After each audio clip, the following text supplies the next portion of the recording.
Isang mapagpalang araw ng Thursday, May 8, 2025 sa ating lahat kabayan. Narito na po ang latest update natin sa ating panahon. Bakit nga ba mas madalas umuulan kapag hapon at gabi? Yan po yung ating aalamin. Pero bago ang lahat kabayan, pasuyo po ng iyong like and subscribe at pahit na rin po ng notification bell. Kabayan, ngayong araw ng Thursday, isang LPA na lamang po ang ating minomonitor.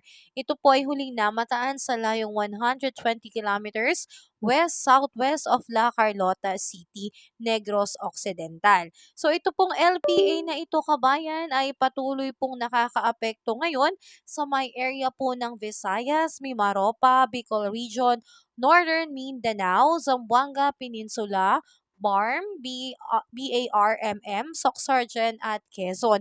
Asahan po dyan na dulot ng LPA ang pagkakaroon po ng maulap na kalangitan na meron pong isolated rain showers or thunderstorm. Pinag-iingat yung mga kababayan natin na nakatira sa mga mabababang area at sa mga mabundok po dahil posible pong magdulot ng mga flash floods and landslide. Ito pong buhos ng ulan dulot po ng LPA. At kabayan, dito naman po sa may Metro Manila at the rest of our country, asahan po ang pagkakaroon naman po ng bahagyang maulap hanggang sa maulap na kalangitan na meron din po mga isolated rain showers or thunderstorm. Epekto po yan ng easterlies. Pero sa umaga hanggang tanghali, mainit pa rin po o malinsangang panahon ng ating mararanasan. Kabayan, napapansin natin na pagsapit ng hapon, paggabi kabayan, maulan na may kasamang kulog at kidlat po ang ating nararanasan. Dahil po yan kabayan, tayo po ay nagta-transition na po mula sa season na mainit patungo na po tayo sa maulang panahon.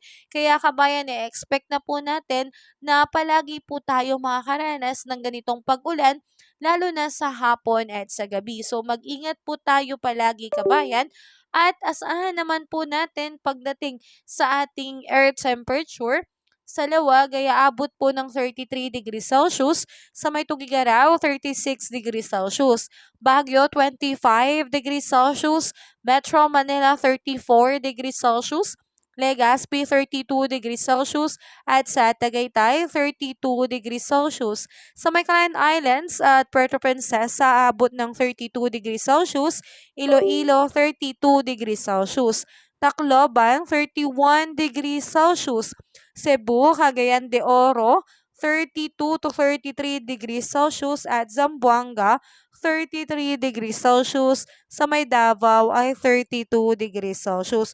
So yan po yung ina-expect nating earth temperature ngayong araw ng Thursday. At pagdating naman kabayan sa ating mga baybayin ay wala naman din pong nakataas na anumang gale warning signals, kaya wala po tayong dapat na ikabahala kabayan.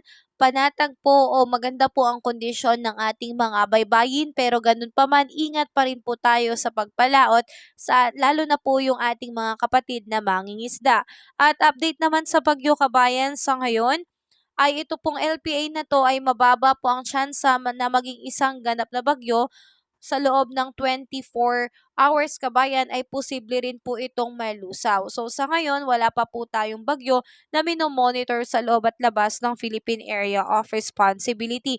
Pero tayo po ay maghanda kabayan dahil bago matapos ang buwan ng Mayo, posibleng merong isa hanggang 2 bagyo po tayong maranasan. So yan lamang po kabayan ang aking update sa iyo.